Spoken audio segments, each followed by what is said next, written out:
بسم اللہ الرحمن الرحیم۔ شروع اللہ کے نام سے جو بڑا مہربان نہایت رحم والا ہے۔ ان رب کو پیارے رب راضی ہے ناتے، ان رب کو پیارے رب راضی ہے ناتے، ایوین پیر چوم دے اسی اللہ والیاں دے، ان رب کو پیارے رب راضی ہے ناتے، ایوین پیر چوم دے اسی اللہ والیاں دے، ان رب کو پیارے خالق دی کل خدائی اے اناد بادشاہی، خالق دی کل خدائی اے اناد بادشاہی، جو چاو دے نہ کر دے اے دین دے سپاہی، جو چاو دے نہ کر دے۔ صلی اللہ تعالی علیہ وسلم بلغ الرسالہ ونصح الامہ وکشف الغمہ وجل الظلمہ وجاہد فی سبیل اللہ وعبد ربہ حتی اتاہ الیقین۔ اللہم صلی علی سیدنا محمد وعلی آل سیدنا محمد وبارک وسلم۔ اما بعد فاعوذ باللہ من الشیطان الرجیم، بسم اللہ الرحمن الرحیم۔ ان اللہ وملائکتہ یصلون علی النبی یا ایہا الذین آمنوا صلوا علیہ وسلموا تسلیما۔ اللہم صلی وسلم علی رسولک الکریم وآلہ الطاہرین، رب اغفر وارحم وانت خیر الراحمین۔ اللہم صلی وسلم علی رسولک الکریم وآلہ الطاہرین، رب اغفر وارحم وانت خیر الراحمین۔ اللہم صلی وسلم علی رسولک الکریم وآلہ اغفر وارحم وانت خیر الراحمین۔ عن العربان بن ساریہ عن رسول اللہ صلی اللہ علیہ وسلم انہ قال انی عند اللہ مکتوب خاتم النبیین وان آدم لمنجدل فی طینتہ وسأخبرکم بأول امری دعوت ابراہیم وبشارت عیسیٰ ورویا امتی رویا امی التی رات حین وضعتنی وقد خرج لها نور ادا لها من قصور الشام رواه فی شرح سنہ۔ ابھی میں نے آپ کے سامنے نبی کریم رؤوف الرحیم صلی اللہ علیہ وسلم کی ایک حدیث مبارکہ کی تلاوت کی ہے۔ اس کا تعلق حضور کی ولادت باسعادت اور دنیا میں آپ کی تشریف آوری، اس کا ذکر حضور نے خود فرمایا ہے۔ یہی میلاد ہوتا ہے کہ کسی کی ولادت کا، پیدائش کا، دنیا میں آنے کا ذکر کرنا، اس کو میلاد کہتے ہیں۔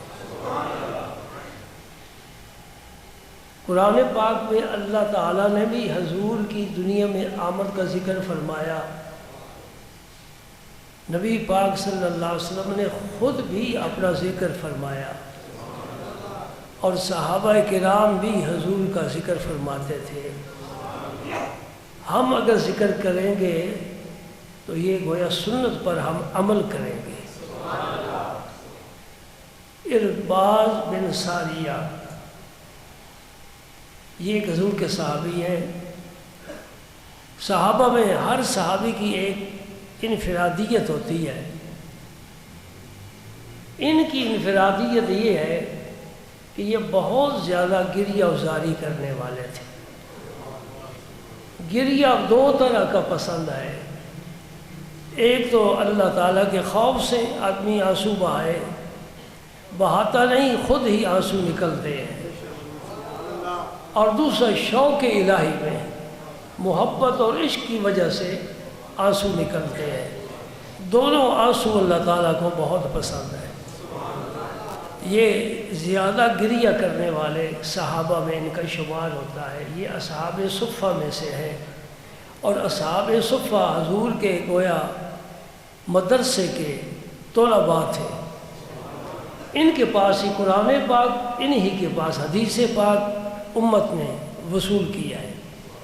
فرماتے ہیں کہ رسول کریم صلی اللہ علیہ وسلم نے فرمایا، انی عند اللہ مکتوب خاتم النبیین وان آدم لمنجدل فی طینتہ۔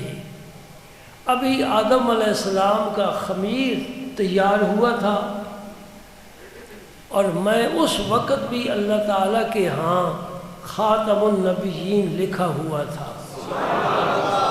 یہ لوح محفوظ سے علاوہ ایک تحریر ہے جو صرف اور صرف اللہ تعالیٰ نے اپنے حبیب کریم کے لیے یہ تحریر لکھی ہے۔ اس تحریر میں میرے نام کے ساتھ لکھا ہوا تھا کہ میں خاتم النبیین ہوں۔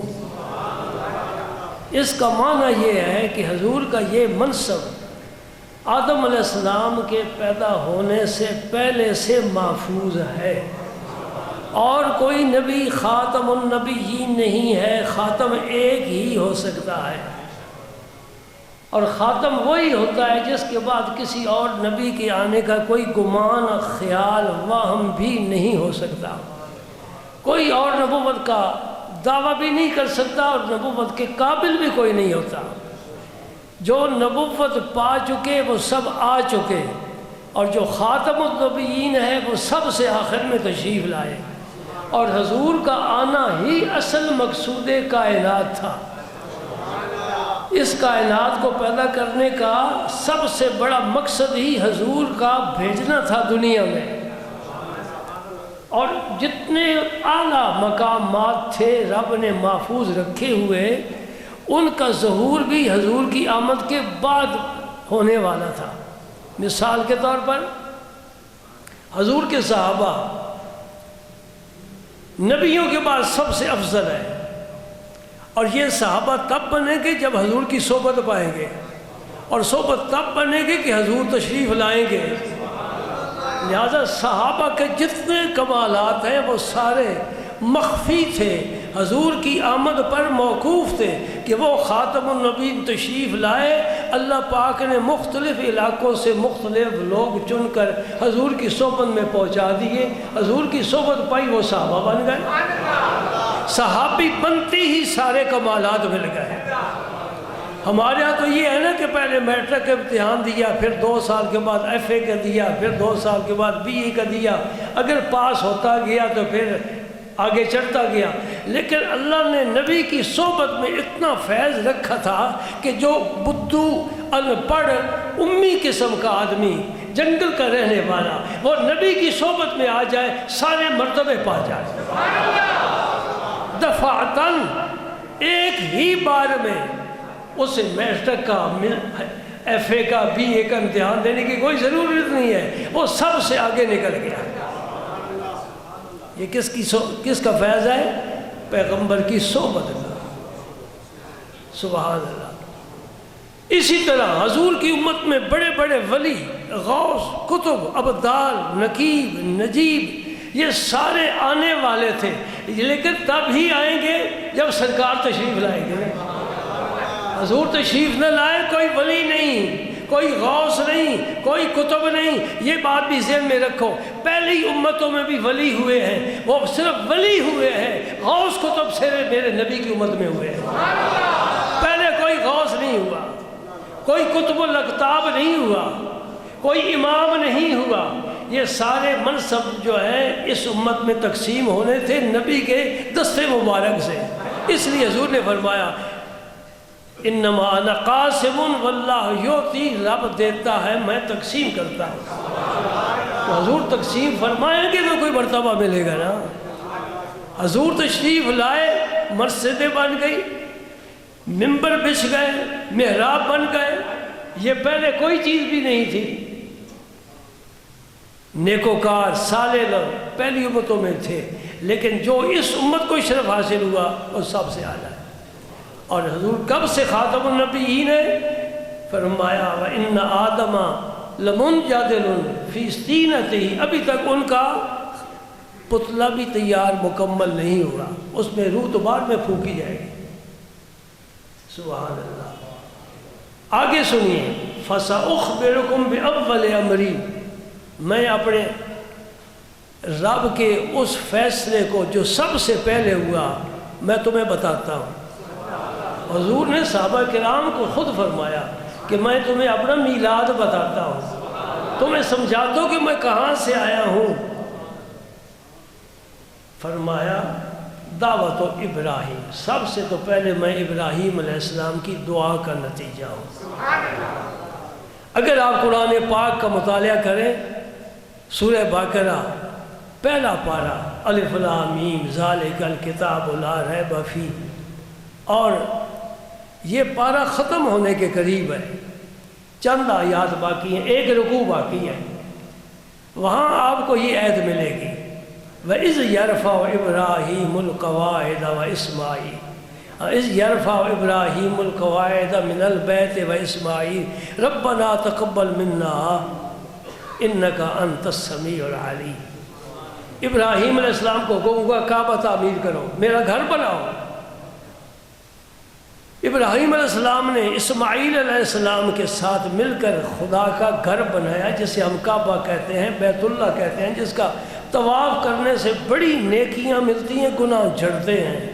صرف ایک نظر کعبے پر پڑ جائے، جو دعا مانگو اللہ تعالیٰ قبول فرما لیتا ہے۔ کعبے کو دیکھنا بھی عبادت ہے۔ سبحان اللہ۔ یہ وہ گھر ہے جس کو ابراہیم خلیل اللہ نے بنایا۔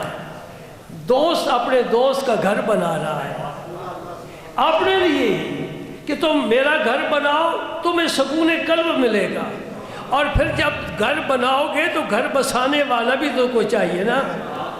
میں پھر گھر بسانے والا بھی بھیج دوں گا، اور ایسا ذی شان بھیجوں گا کہ اس کی مثل نہ پہلوں میں ہے نہ بعد میں کبھی ہوگی۔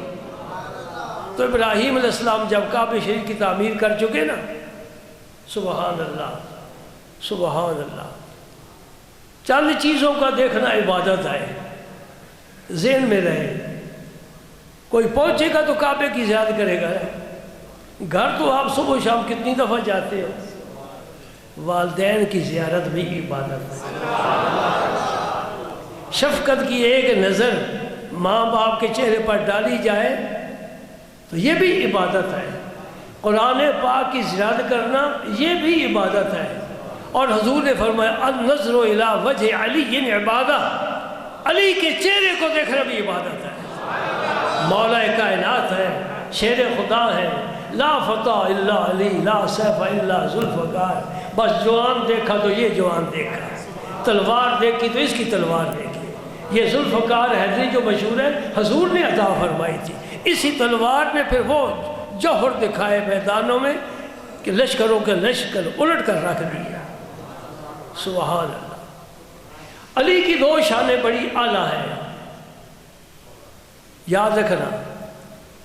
ایک تو یہ ہے کہ انبیاء کرام کے بعد حضرت علی جیسا کوئی علم والا نہیں، علم میں یکتا ہے۔ دوسرا، شجاعت میں ان کا کوئی ثانی نہیں ہے۔ آدم کی ساری اولاد میں بہادر لوگوں میں سے سب سے اعلیٰ درجہ علی المرتضیٰ کا ہے رضی اللہ تعالی عنہ۔ تو ابراہیم علیہ السلام جب خدا کا گھر بنا چکے نا تو فرمایا آؤ بیٹا اب دعا مانگے۔ گویا مزدوری کر چکے، اب اجرت مانگے، رب سے مانگے۔ ہمیں یہ چسکا نہیں ہے رب سے مانگنے کا، ہم بندوں سے مانگتے ہیں۔ ہمارے عقیدے کی بنیاد اس بات پر ہے کہ مشکل میں ہو تو رب سے پکارو، رب کو پکارو، رب سے مانگو۔ سبحان اللہ۔ نبی کریم صلی اللہ علیہ وسلم کے سامنے بڑی مشکلات آئیں تو حضور کس کو پکارتے تھے؟ جی ہم کیوں نہیں اللہ کو پکارتے؟ اللہ سے مدد مانگو۔ سارے نبی اللہ سے مدد مانگتے ہیں، سارے ولی اللہ سے مدد مانگتے ہیں، سب غوث کو تو اللہ سے مدد مانگتے ہیں۔ جس کو کامل دیکھو گے وہ سر اللہ کے حضور جھکائے گا، ہاتھ اللہ کے حضور اٹھائے گا، اس کے ہاتھ بار بار اٹھتے ہیں، بار بار اٹھتے ہیں، رب سے مانگتا ہے۔ یہ سبق ہمیں بھی یاد ہو جانا چاہیے۔ مشکل وقت آئے تو رب سے مدد مانگو، رب کو پکارو۔ رب وہی رب ہے جو پہلے دن سے تھا اور ہمیشہ وہی رہے گا۔ ابراہیم علیہ السلام نے دعا مانگی، وہیں اس کا ذکر ہے۔ ربنا وابعث فیہم رسولا منہم یتلو علیہم آیاتک وَيُعَلِّمُهُمُ الْكِتَابَةَ وَالْحِكْمَةَ وَيُزَكِّيهِمْ إِنَّكَ أَنْتَ الْعَزِيزُ الْحَكِيمُ۔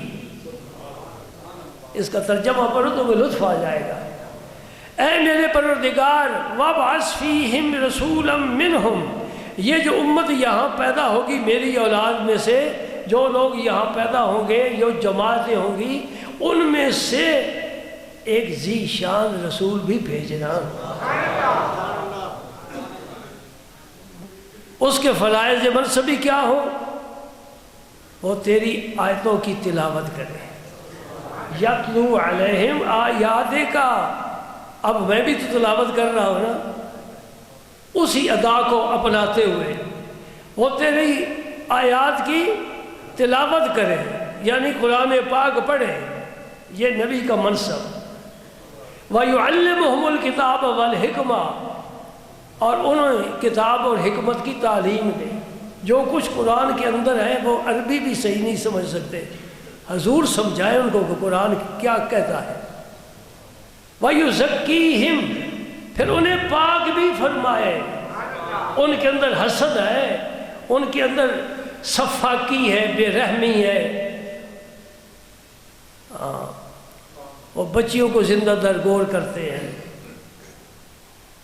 آپ ان کے ذرا پاک کر دینا۔ وہ شراب پینے کے عادی ہیں، وہ بدکاری کرنے کے عادی ہیں، آپ ذرا انہیں پاک کر دینا، یہ ساری بری عادتیں ختم ہو جائیں۔ سمجھ رہے میری بات؟ یہ جو تزکیہ ہے، تزکیہ یہ خود نہیں ہوتا، کوئی کرانے والا ہو تب ہوتا ہے، اور کرانے والے کو مزکی کہتے ہیں۔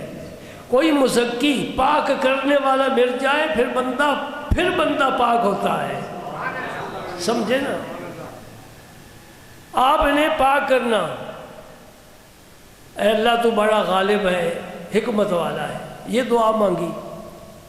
اس دعا کو رب نے ہزاروں سال بعد جا کر پورا فرمایا، جب حضور کو بھیجا اس وقت فرمایا لَقَدْ مَنَّ اللَّهُ عَلَى الْمُؤْمِنِينَ إِذْ بَعَثَ فِيهِمْ رَسُولًا، میں نے رسول بھیج کر مومنوں پر بڑا احسان کیا ہے۔ اس کی طرف حضور نے اشارہ فرمایا ابراہیم علیہ السلام کی دعا ہو، وہ جو مانگی تھی نا کہ اللہ کا رسول بھیجنا۔ حالانکہ اس کے بعد بڑے نبی آئے، دو فرزند تو خود ابراہیم علیہ السلام کے نبی ہیں، اسماعیل علیہ السلام اور اسحاق علیہ السلام۔ پھر اسحاق علیہ السلام کی اولاد میں سے یعقوب علیہ السلام نبی ہیں، پھر ان کی اولاد میں سے پھر یوسف علیہ السلام نبی ہیں، پھر بنی اسرائیل کے جتنے نبی آئے یہ حضرت ابراہیم علیہ السلام کی اولاد میں سے ہے، اس لیے ان کو جد الانبیاء کہا جاتا ہے، اس لیے ان کی فضیلت بھی بڑی ہے، شان بھی بڑی اعلیٰ ہے۔ تو فرمایا نہیں، رسولاً ایک ذی شان رسول بھیجنا۔ حضور فرماتے ہیں وہ میں ہی آیا ہوں۔ وہ جو ابراہیم علیہ السلام نے دعا مانگی تھی اس کا مصداق میری ذات ہے۔ اور دوسری کیا فرمائی بات؟ بشارت و عیسیٰ، میں عیسیٰ علیہ السلام کی بشارت ہوں۔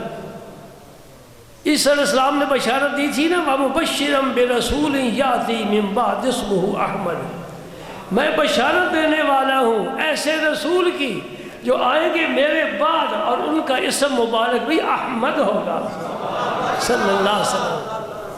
آپ کا اسم مبارک احمد ہے، آپ سے پہلے کسی نبی کا یہ اسم نہیں، بلکہ کسی انسان کا بھی اسم نہیں، رب کے یہ نام بچا کر رکھا ہے۔ 4 نام رب نے بچا کر رکھے ہیں جو کسی اور کو نہیں رکھنے دے۔ ایک یحییٰ حضرت زکریا علیہ السلام کے فرزند، قرآن پاک میں ذکر آیا، اللہ کریم نے فرمایا اے زکریا میں تجھے بیٹا دوں گا، اور اس کا نام میں نے یحییٰ تجویز کیا ہے، اور اس سے پہلے یہ نام کسی کا نہیں رکھا گیا۔ اور دوسرا میرے نبی کریم صلی اللہ علیہ وسلم کے اسم مبارک رب نے یہ نام بھی سب سے محفوظ رکھا ہے، بچا کر رکھا ہے، صرف حضور کو ہی عطا فرمایا۔ اور تیسرا حسن، چوتھا حسین، یہ چار نام کسی کے نہیں رکھے گئے، سب سے پہلے اللہ پاک نے ان کو ہی عطا فرمائے، اور یہ بڑی انفرادیت اور بڑی خصوصیت ہے۔ تو عیسیٰ علیہ السلام نے بنی اسرائیل کو واعظ فرمایا، اس واعظ کے یہ آخری کلمات ہیں کہ میں تمہیں اس نبی کی بشارت دے کر جا رہا ہوں جو میرے بعد آئے گا۔ اور آج بھی بائبل میں یہ آیت موجود ہے کہ عیسیٰ علیہ السلام نے فرمایا میرا جانا تمہارے لیے بہتر ہے کہ دنیا کا سردار آتا ہے اور وہ قیامت تک تمہارے پاس رہے گا۔ آج بھی انجیل میں یہ آیت موجود ہے، سبحان اللہ۔ تو عیسیٰ علیہ السلام کے بعد کون آیا جس کی نبوت قیامت تک ہو؟ صرف میرے نبی کریم صلی اللہ علیہ وسلم ہیں جن کی نبوت قیامت تک، قرآن قیامت تک، حضور کا کلمہ قیامت تک، آپ کا اسم مبارک قیامت تک، کوئی اس کو منسوخ نہیں کر سکتا، کوئی اس پر غالب نہیں آ سکتا۔ تو فرمایا میں عیسیٰ علیہ السلام کی، اس سے سمجھ رہے ہو نا کہ حضور کا چرچا اس امت نے نہیں کیا، یہ تو رب نے پہلے سے شروع کیا ہوا ہے۔ سب سے بڑا چرچا ہوا حضور کا، بہت چرچا ہوا، فرشتوں میں بھی دھوم ہے، جبریل امین بھی منتظر ہے کہ کب وہ تشریف لائے اور مجھے وہی لے جانے کا حکم ملے، اور میں حاضری سے شرف یاب ہوں اور وہ رخ انور میں دیکھوں۔ سارے نبی دیکھ چکا، اب سارے نبیوں کے سردار کی زیارت کروں۔ جبریل بھی منتظر تھے، فرشتے آتے تھے حضور کی خدمت میں سلام پیش کرنے کے لیے، بعض موقع پر مبارک دینے کے لیے اجازت طلب کر آتے تھے۔ سبحان اللہ، حضور کا بڑا چرچا ہے، بڑا چرچا ہے۔ قرآن پاک میں ذکر آتا ہے نا، الذین آتیناہم الکتاب یتلونہ حق تلاوتہ، اللہ اکبر۔ ایک جگہ ارشاد فرمایا یعرفون کما یعرفون ابناءہم، اس طرح میرے نبی کو پہچانتے ہیں جس طرح باپ اپنے بیٹے کو پہچانتا ہے، ذرا شبہ نہیں ہوتا، ہزاروں میں ہو کہے کہ یہ میرا بیٹا کھڑا ہے۔ سارے نبی بشارتیں دے گئے ہیں سرکار کی، تو فرمایا میں عیسیٰ علیہ السلام کی بشارت ہوں۔ وَرُؤْيَا اُمِّي، یہ رویا جو ہے نا اس کے دو معنی ہیں، ایک اس کا معنی ہے خواب۔ بعض علماء یہ معنی کرتے ہیں کہ حضرت آمنہ نے حضور کے متعلق خواب دیکھا ہے، لیکن ہمارے علماء رویا کا معنی نظارہ کہتے ہیں، نظارہ، کہ حضرت آمنہ نے ولادت کے وقت ایک نظارہ دیکھا، اس کا ذکر حضور فرما رہے ہیں، میں وہ نظارہ ہوں۔ وہ کیا دیکھا اس کا بھی ذکر ہے، فرمایا کہ جب میں بطن مادر سے اس جہان فانی میں آیا تو میری اماں جی نے کیا دیکھا، وقد خرج لہا نور، یہ میرے پاس قرآن آیت موجود حدیث پاک۔ حضرت آمنہ کے بطن سے کیا نکلا، وقد خرج لہا نور،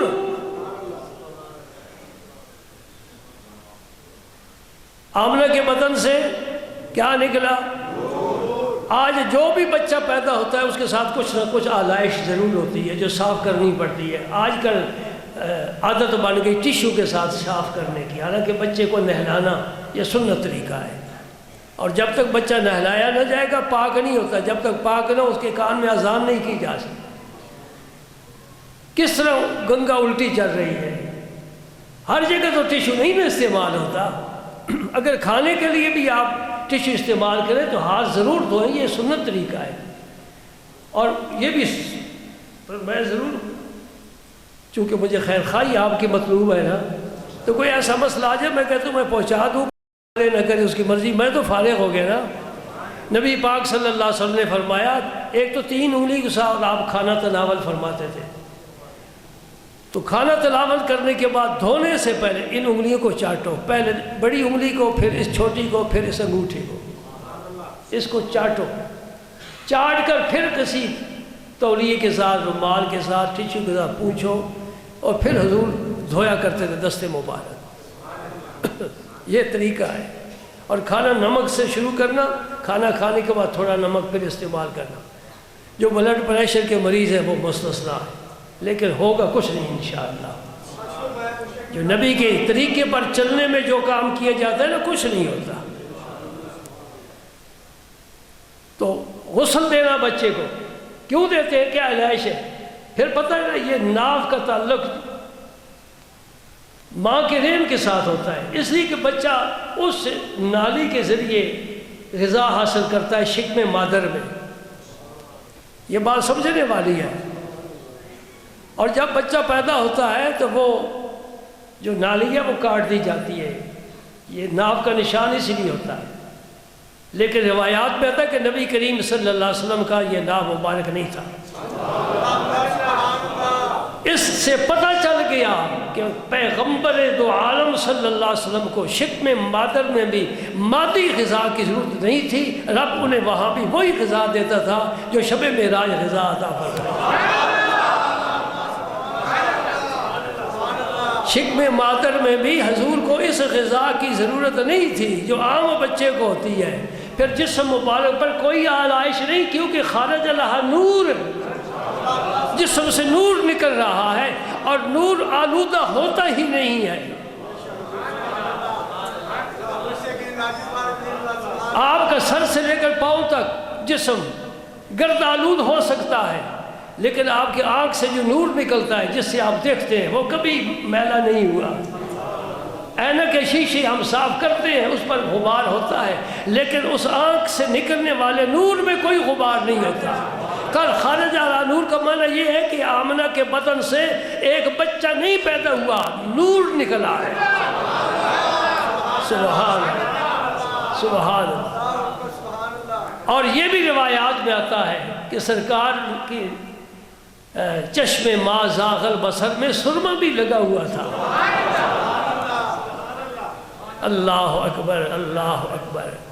اور یہ بھی یاد رکھ لو، عجیب بات ہے، کوئی بچہ اس قسم کا نہیں پیدا ہوا آج دن تک، نبی بھی پیدا ہوئے، کوئی بتا ایسا نہیں۔ نبی پاک صلی اللہ علیہ وسلم جو ہی شکم مادر سے باہر آئے، حضرت آمنہ فرماتے حضور نے فوراً سجدہ فرمایا۔ سجدہ کس کو کیا؟ سجدے کی شرائط ہے، ایک تو یہ کہ طہارت کاملہ ہو، ورنہ سجدہ حرام ہے۔ خواہ سجدہ تلاوت کہیں کیوں نہ ہو، آپ سجدہ نہیں کر سکتے جب تک طہارت کاملہ نہ ہو۔ نمبر 2، سجدہ کرنے والے کو پتہ ہو کہ میں نے کس کو سجدہ کرنا ہے۔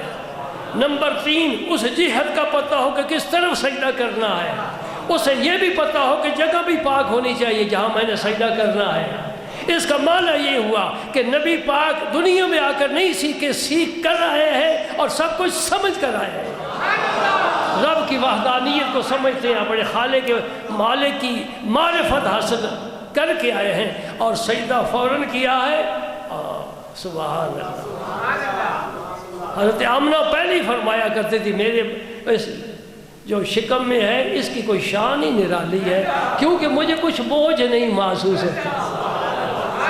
سبحان اللہ، مجھے کچھ بوجھ نہیں محسوس ہوتا۔ حضرت آمنہ فرمایا کرتی تھی مجھے کوئی بوجھ محسوس نہیں ہوتا۔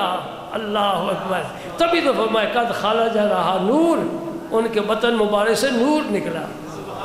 بس صرف نور کی ایک چمک نکلی نہیں، حدیث پاک تو سنو نا، فرماتے ہیں سرکار ادا لہا منہ قصور الشام، شام میں نے بتایا ہے، آپ سب کو پتہ ہے، نقشے پر دیکھنا کتنا دور ہے مدینہ پاک سے شام کا ملک۔ شام کے ملک میں جو محلات تھے نا، شاہی محلات، حضرت آمنہ نے اپنے اس حجرے میں بیٹھ کر وہ محلات دیکھ لی۔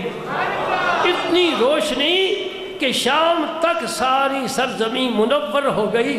کیسا چمکدار پیغمبر آیا، کیسا روشنی تقسیم کرنے والا روشن سراجم منیر آیا کہ شام تک والدہ صاحبہ نے وہ محلات بھی دیکھ لیے۔ سبحان اللہ۔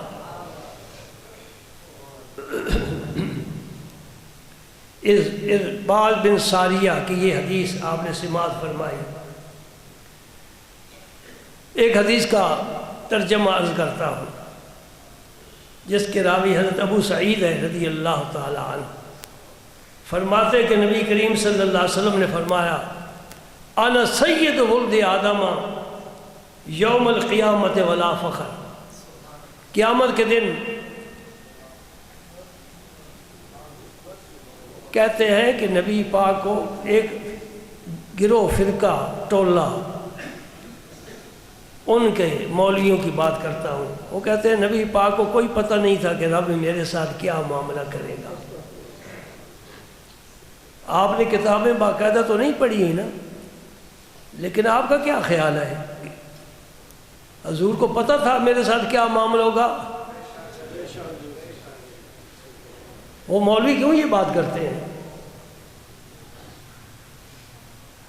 بڑے افسوس کی بات ہے، دکھ کی بات ہے۔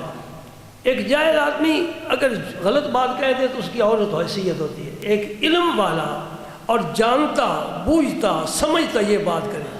میں آپ کو سورہ احقاف کی آیت سناتا ہوں، ما ادری ما یفعل بی ولا بکم، یہ آیت ہے، اس کا معنی بھی بتاتا ہوں۔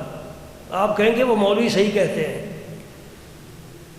اللہ پاک نے فرمایا کہ اے نبی کہہ دو ما ادری، مجھے کچھ پتہ نہیں، ما یفعل بی، میرے ساتھ کیا کیا جائے گا، ولا بکم، تمہارے ساتھ کیا کیا جائے گا۔ میں پھلوال جمعہ پڑھاتا تھا تو مولوی صاحب یہ واز فرما رہے تھے، میں سن رہا تھا، وہ بار بار اس پر زور دے رہے تھے کہ تم بھی یہ عقیدہ رکھو کہ نبی کو کچھ پتہ نہیں تھا کہ میرے ساتھ کیا معاملہ ہوگا۔ مجمع میں بات کر رہا ہوں، ممبر پر بیٹھ کر بات کر رہا ہوں۔ آیت کا کیا معنی ہے؟ ما ادری، مجھے نہیں پتا، ما یفعل بی، میرے ساتھ کیا کیا جائے گا، اور نہ یہ پتہ ہے کہ تمہارے ساتھ کیا کیا جائے گا۔ تو پھر ہمارا یہ عقیدہ کیوں ہے کہ نبی کو سارا کچھ پتہ تھا؟ قرآن کے خلاف تو ہم عقیدہ نہیں نہ رکھ سکتے، تو پھر یہ عقیدہ رکھے کہ نبی کو کوئی پتہ نہیں تھا، تو اس کا کیا معنی؟ انا سید ولد آدم یوم القیامہ، میں قیامت کے دن ساری آدم کی اولاد کا سردار ہوں گا۔ اس کا کیا معنی ہے؟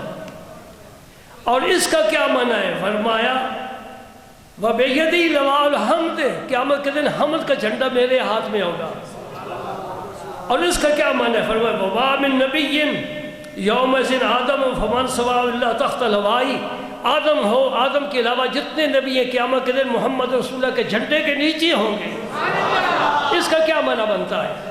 اور سنو وَأَنَا أَوَّلُ مَنْ تَنشَقُّ عَنْهُ الْأَرْضِ، اور سب سے پہلے میری قبر پھٹے گی اور میں قبر سے باہر نکلوں گا۔ یہ سارا یہ کچھ حدیث میں ہے نا، یہ ترمذی شریف کی حدیث ہے، ابو سعید خدری اس کے راوی ہے، یہ بھی حدیث ہے، وہ آیت ہے، یا اس کو چھوڑو یا اس کو چھوڑو۔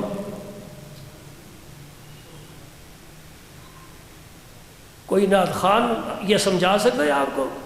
محفل نعتیں کرتے ہو، 50 ٹکٹ لگاتے ہو، کوئی نعت خان یہ حل کر سکتا ہے؟ اس لیے میں ہمیشہ کہا کرتا ہوں اپنے بچوں کو قرآن و حدیث کی تعلیم دلاؤ، اپنے بچوں کو عالم بناؤ۔ یہ دین کی کشتی چلانے والے علماء ہیں، نعت خان نہیں ہے۔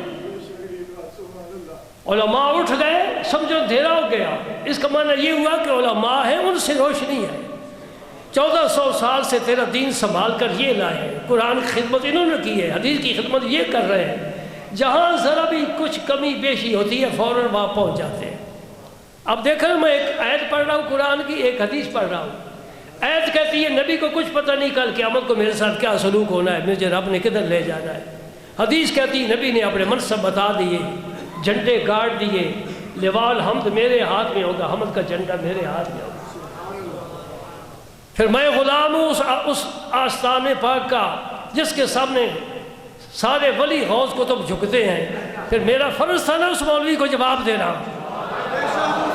ملا یہ بات نہیں ہے، وہ اہل حدیث مولوی تھا، مر گیا ہے، سلیم اللہ اس کا نام ہے۔ اس کی میرے آمنے سامنے گفتگو ہوئی، آج بھی میں اس کی روح سے مخاطب ہو کر کہہ رہا ہوں، بتا بھائی قبر میں کیا سوال اور کیا جواب دے رہا ہے؟ نبی تو قبر میں بھی موجود تھے جہاں تو گیا ہے، جس قبر میں تو گیا ہے میرا نبی وہاں بھی موجود تھا، معاشر میں جائے گا وہاں بھی میرا نبی موجود ہوگا، اور تجھے میرے نبی کی شفاعت کی ضرورت محسوس ہوگی۔ اگر نبی کا غلام نہیں بنتا، عقیدہ بہتر نہیں بناتا، میرا نبی شفاعت نہیں فرمائے گا، شفاعت ان کی ہوگی جو رسول اللہ کے غلام ہیں، بے ایمان کی شفاعت نہیں ہوگی۔ کیا جواب ہے؟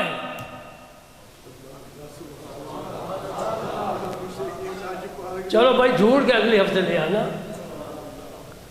ہاں جی، گھر کا کام دیتے نا ٹیچر، کیا کہتے ہیں، ہوم ورک۔ میں آپ کو گھر کا کام دے رہا ہوں، اگلے ہفتے آئے نا جو میرے پاس، ذرا اس کا جواب ڈھونڈ کر لینا۔ قرآن کہتا ہے نبی کو کوئی پتہ نہیں، حدیث کہتی ہے میں تو ساری آدم کی اولاد کا سردار ہوں قیامت کا دن، جنت کا دروازہ میں کھلواؤں گا۔ اللہ کے نبی نے معاشر کا پورا نقشہ، اس کی ایک ایک جزی بتا دی ہے۔ مقام محمود مجھے ملے گا، اور اس کے دائیں طرف کرسی ہوگی نور کی، اس پر مجھے بٹھایا جائے گا۔ یہ ساری حدیثیں میں آپ کو بیان کروں گا انشاءاللہ۔ لیجئے میں نے کیا جواب دیا۔ یہ تفسیر ابن کثیر، جس کو اہل حدیث علماء بہت ترجیح دیتے ہیں، میں بھی ترجیح دے رہا ہوں، بڑی اعلیٰ تفسیر ہے، محقق ہیں، ابن کثیر محقق ہیں، انہوں نے تفسیر لکھی ہے، آپ بھی جا کر مطالعہ کر سکتے ہیں، کسی مولوی صاحب سے پوچھ سکتے ہیں۔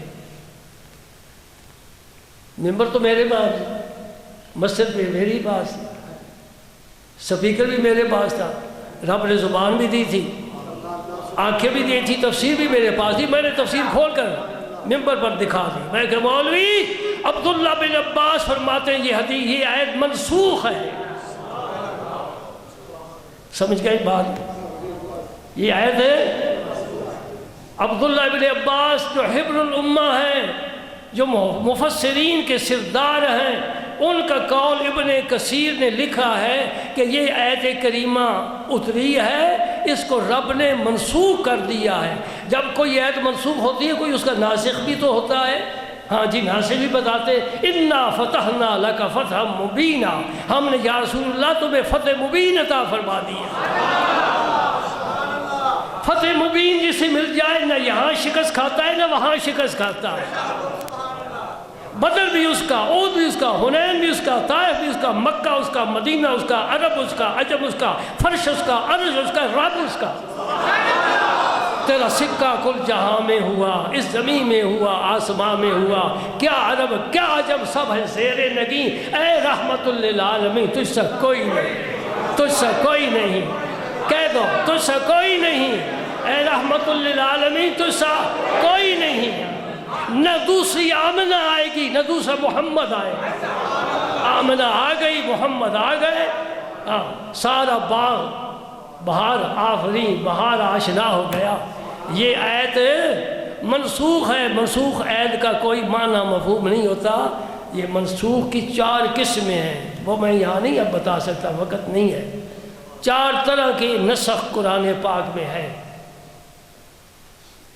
یہ اس آیت کا، اس کی تلاوت باقی رکھی گئی، اس کا حکم منسوخ ہو گیا۔ یہ عبداللہ ابن عباس کا قول ہے۔ میں نے کہا مولوی صاحب خیانت کر رہے ہو، مولوی صاحب خیانت کر رہے ہو، یہ تم نے پڑھا ہے، ابن کثیر تمہارے مطالعے میں ہے، اس آیت کی تفسیر تم نے پڑھی ہے، اب ابن عباس کا قول بھی تم نے پڑھا ہے، کیوں ان لوگوں کو بیوقوف بنا رہے ہو؟ حقیقت واضح کرو۔ میرا نبی اول سے لے کر آخر تک رب کی ساری کائنات کو جاننے والا ہے۔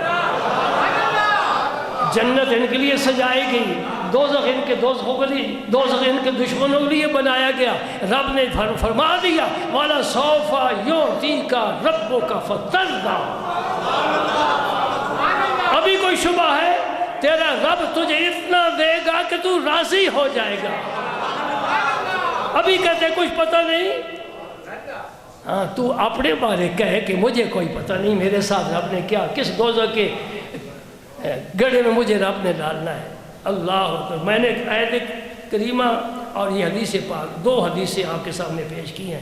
انا سید ولد آدم یوم القیامہ، قیامت کے دن میں آدم کی ساری اولاد کا، اولاد میں پھر اور یہ نہ سمجھنا کہ آدم علیہ السلام مستثنا ہے، نہیں، وہ بھی اس میں شامل ہے۔ آدم علیہ السلام کی اولاد میں سارے جتنے نبی ہیں وہ سب سرکار ان سب کے سردار ہیں، سبحان اللہ۔ پھر فرمایا ولا فخر، میں یہ فخر کی وجہ سے بات نہیں کر رہا، رب کی نعمت ہے جو مجھے ملی ہے، میں اس کا اعلان اور اظہار کر رہا ہوں۔ بے یدی لوال حمد ولا فخر، قیامت حمد کا جھنڈا میرے ہاتھ میں ہے اور میں فخر کی وجہ سے بات نہیں کرتا۔ وما من نبی یومئذ آدم فمن سواہ الا تحت لوائی، سب میرے جھنڈے کے نیچے ہوں گے۔ وَأَنَا أَوَّلُ مَنْ تَنشَقُّ عَنْهُ الْأَرْضُ وَلَا فَخْرٍ، سب سے پہلے میری قبر انور کھلی گی اور میں دنیا باہر آؤں گا۔ حضور نے یہ فرمایا نا کہ عیسیٰ علیہ السلام کی قبر میرے ساتھ ہوگی، فرمایا کہ ابو بکر عمر میرے ساتھ اٹھیں گے، پھر فرمایا کہ جنت البقیع والے سب اٹھیں گے، پھر مکہ مکرمہ کا قبرستان جسے جنت المعلیٰ کہتے ہیں وہاں کے لوگ ان کا ہم انتظار کریں کہ وہ آئیں گے، ہم سب مل کر پھر محشر کے میدان میں جائیں گے، سمجھے نا؟ سبحان اللہ۔ کوئی ایسی بات نہیں ہے جو حضور نے بیان نہیں فرمائی۔ صحابہ کرام فرماتے ہیں کوئی بھول گیا تو بھول گیا، جیسے یاد رہا سو یاد رہا۔ دوستو الحمدللہ الحمدللہ ثم الحمدللہ، نبی کریم صلی اللہ علیہ وسلم کے فضائل بیان کرنے کا حق نہیں ادا ہو سکتا۔ یہ جو تھوڑا سا ہمیں وقت ملتا ہے، کوشش یہ ہوتی ہے کہ اللہ کا، اللہ کے رسول کا، دین کا پیغام جو حضور نے عطا فرمایا لوگوں تک پہنچایا جائے۔